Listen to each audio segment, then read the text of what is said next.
আসসালামু আলাইকুম ওরহমতুল্লাহি ওবরাকাতু। প্রিয় শিক্ষার্থীরা, কেমন আছো তোমরা? আশা করি সকলেই ভালো আছো। তো আমরা এখন দ্বিতীয় শ্রেণীর এসো আরবি শিখি 9 নং লেসন প্ল্যান অনুযায়ী ভিডিও ক্লাস করবে ইনশাআল্লাহ। তো আমাদের 9 নং লেসন প্ল্যান ছিল শনিবার থেকে বৃহস্পতিবার। আমাদের শনিবার লেসন প্ল্যানে ছিল 31 নং পৃষ্ঠায়। তো চলো আমরা ওই পৃষ্ঠায় চলে যাই। তো আমাদের 31 নং পৃষ্ঠায়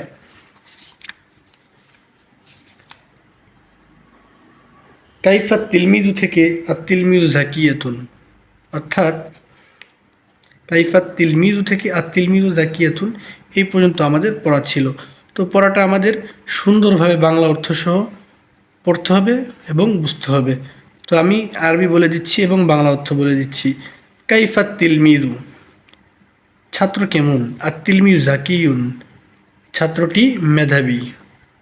বা হুয়া জাকিউন, সে মেধাবী। মান হিয়া, সে কে? হিয়া তিলমিদাতুন, সে একজন ছাত্রী। হিয়া তিলমিদাতুন জাদিদাতুন, সে একজন নতুন ছাত্রী।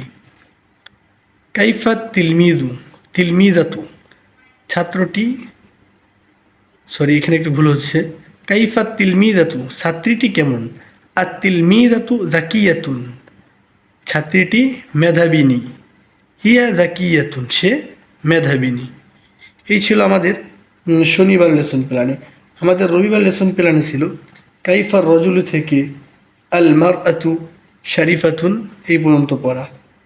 তো আমরা এটা সুন্দর করে পড়ব এবং বুঝবো, এবং নিচে যে দুটি শব্দ অর্থ আছে এই শব্দ দুটি সুন্দর করে মুখস্থ করবো ইনশাআল্লাহ। তো এখানে আছে কাইফার রজুলু, অর্থাৎ লোকটি কেমন। অর্থ দাঁড়ালো কি? লোকটি কেমন। আর রজুলু শরীফুন, লোকটি ভদ্র, অথবা হুয়া শরীফুন, সে ভদ্র। কাইফাল মারআতু, মহিলাটি কেমন। আল মারআতু শরীফাতুন, মহিলাটি ভদ্র। হিয়া শরীফাতুন, মহিলাটি ভদ্র। এইখানে যে অর্থ দুটি আছে, কাইফা অর্থ কেমন অথবা কিভাবে, দুটো অর্থই বলা যায়। মুফিদুন অর্থ উপকারী। শব্দার্থগুলো আমরা মুখস্থ রাখবো এবং সুন্দর করে পড়ার চেষ্টা করবো ইনশাআল্লাহ। তো আমাদের সোমবার লেসন প্ল্যানে ছিল 32 নং পৃষ্ঠা আল কিতাবু থেকে আল কলামু পর্যন্ত। এটা আমরা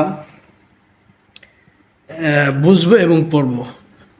এখানে একটু বোঝার বিষয় আছে, খুবই গুরুত্বপূর্ণ বিষয়, যে ইসমি ইশারা কাকে বলে। এই বিষয়টি আমরা লক্ষ্য করব ইনশাআল্লাহ। এইখানে ইসমি ইশারা কাকে বলে সংখ্যাটি আমরা খুব গুরুত্ব সহকারে বুঝব।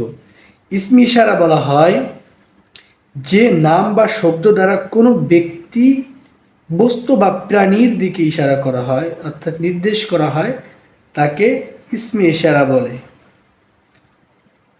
যেমন এখানে আছে আল কিতাবু, অর্থ কি? বইটি। হাদ আল কিতাবু, এই বইটি। হাদ আল কিতাবু জামিলুন, এই বইটি সুন্দর। তো এখানে আমাদের ডাক দিয়ে বুঝিয়ে দিয়েছে যে ইসমি ইশারা কেমনে কি। তো যেমন হাদা অর্থাৎ ইহা, মানে কাছের জিনিসগুলোকে বোঝায়। হাদা যেমন কিতাবুন, ইহা একটি কিতাব, কাছের জিনিসকে বোঝায়, অর্থাৎ কিতাবকে ইশারা করা হয়েছে। বা হাদাল কিতাব, এই কিতাবটি, অর্থাৎ আমাদের হাদা এবং দালিকা এই দুটি জিনিস দ্বারা আমাদের ইসমি ইশারা বোঝানো হয়েছে। হাদা অর্থ কাছের জিনিসকে বোঝানো এবং দালিকা অর্থ দূরের জিনিস। দালিকা কলামুন, অর্থাৎ উহা একটি কলম। তো আশা করি তোমরা বুঝতে পারছো। তো এখানে হাদা কিতাবুন, ইহা একটি কিতাব। হাদাল কিতাবু, এই বইটি। যালিকা কলামুন, ইহা একটি কলম। যালিকাল কলাম, এই কলমটি, ওই কলমটি। যালিকাল কলামুন, উহা একটি কলম। যালিকাল কলাম, ওই কলমটি। অর্থাৎ এই কলামুনকে ইশারা করা হয়েছে। আর এইখানে কিতাবকে ইশারা করা হয়েছে। আশা করি সকলেই তোমরা বুঝতে পারছো।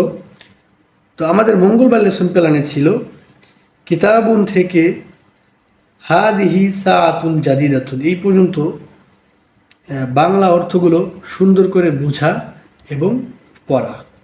তো যেমন এখানে আছে কিতাবুন, একটি বই। আমি আরবি বইগুলো বলে দিচ্ছি এবং বাংলা অর্থ সহ বলে দিচ্ছি। কিতাবুন জামিলুন, বইটি সুন্দর বই। কিতাবুন জামিলুন, সুন্দর বই। হাদা কিতাবুন জামিলুন, ইহা একটি সুন্দর বই। আল কিতাবু জামিলুন, বইটি সুন্দর। হাদাল কিতাবু জামিলুন, এই বইটি সুন্দর। সাআতুন অর্থ ঘড়ি, পিছনে আমাদের গেছে, আমরা সকলেই জানি সাআতুন অর্থ ঘড়ি। সাআতুন জাদিদাতুন, নতুন ঘড়ি। হাদিহি সাআতুন জাদিদাতুন, ইহা একটি নতুন ঘড়ি। এবং আমাদের বুধবার লেসন প্ল্যানে ছিল আস-সাআতু জাদিদুন থেকে রজুলুন শরীফুন, সুন্দর করে আরবি বলা এবং আরবির অর্থ বলা শেখা। তো আমি আরবি বাক্যগুলো বলছি এবং সাথে সাথে অর্থ বলছি। আস-সাআতু জাদিদাতুন, ঘড়িটি নতুন। হাদিহি সাআতু জাদিদাতুন, এই ঘড়িটি নতুন। রজুলুন অর্থ লোক। রজুলুন শরীফুন, ভদ্রলোক। হুয়া রজুলুন শরীফুন, তিনি একজন ভদ্রলোক বা সে একজন ভদ্রলোক। আর রজুলু শরীফুন, লোকটি ভদ্র। এই পর্যন্ত আমাদের বুধবার লেসন প্ল্যানে ছিল। আমাদের বৃহস্পতিবারে রিভিশন রাখা হয়েছে। তো যে বিষয়গুলো আমরা বুঝতে না পারি অবশ্যই আমাকে বললে আমি বুঝিয়ে দেওয়ার চেষ্টা করবো ইনশাআল্লাহ, এবং তোমরা বারবার রিভিশন করবে এবং পড়বে। তো আজকে আমাদের ক্লাস এ পর্যন্তই থাকবে। আসসালামু আলাইকুম ওয়া রাহমাতুল্লাহি ওয়া বারাকাতুহু।